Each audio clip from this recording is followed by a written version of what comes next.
दिदी क्यार्नु आहा म त आएँ चोथाले आई फेरि दुनियाँको कुरा काट्छे भनेर चाहिँ नभन्नु नि फेरि आफ्नै दिदी सम्झेर आकी हुँ घर भने दोडा पाइला तल आफ्नै दिदी कहाँ आएर मन बेसाउँ भन्दा नि समय छैन छोरी पनि कत्रो ठुली भइसकेपछि दिदी ममैनी त आन्टीलाई चिन्यौ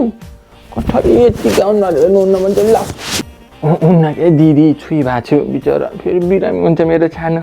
ए हाँसी कि केही तपाईँ बाउको त केही गएको छैन भिनाजु खोइ त भिनाजु बिहानै उठेर राजनीति गफ गरेन भने त खाएको नि पद्दो रहन्छ दिदी बरु त उम्मेदवारको यति गुल्याएर हर्लिक्सको बटान राखेर सुँगेर बस्नु नि त्यसलाई काहीँ लाग्यो छोरी त होटल लाडी समातेर ल्याएको अरे नि त